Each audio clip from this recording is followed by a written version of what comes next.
Taste లో good, సిటీలో street food, నగర వాసులను ఉవ్విళ్లూరిస్తున్న వీధి తినుబండారాలు. పూర్తి వివరాలకు చదవండి రేపటి సాక్షి దినపత్రిక. చంద్రబాబు పవన్ పై మాజీ ఐఏఎస్ పీవీఎస్ శర్మ సంచలన ట్వీట్ చేశారు. లడ్డూ ప్రసాదంపై బాబు పవన్ తప్పుడు స్టేట్మెంట్స్ ఇచ్చారని, వీరి తప్పుడు వ్యాఖ్యలతో ప్రజలను తప్పుదారి పట్టించారని ట్వీట్లో పేర్కొన్నారు. చంద్రబాబు పవన్ కళ్యాణ్ కోట్లాది హిందువుల మనోభావాలు దెబ్బతీశారని, ప్రాయశ్చిత్తంగా చంద్రబాబు పవన్ తమ పదవులకు రాజీనామా చేయాలని డిమాండ్ చేశారు.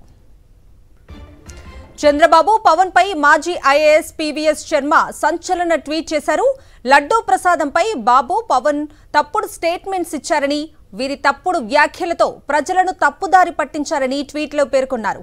చంద్రబాబు పవన్ కళ్యాణ్ కోట్లాది మంది హిందువుల మనోభావాలు దెబ్బతీశారని, ప్రాయశ్చిత్తంగా చంద్రబాబు పవన్ తమ పదవులకు రాజీనామా చేయాలని డిమాండ్ చేశారు.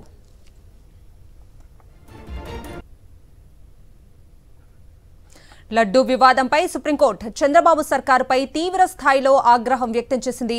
జూలైలో రిపోర్టు వస్తే సెప్టెంబర్లో చెప్పారెందుకు అని ప్రశ్నించింది.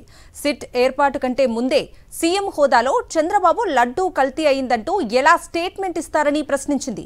దేవుణ్ణి రాజకీయాల్లోకి లాగొద్దని, రాజ్యాంగ పదవిలో ఉన్నప్పుడు బాధ్యతగా ఉండాలని సూచించింది. నెయ్యిని రిజెక్ట్ చేశారని ఈవోనే స్వయంగా చెప్పారని, ఇదంతా పబ్లిక్ డొమైన్లో ఉంది కదా అని ధర్మాసనం వ్యాఖ్యానించింది.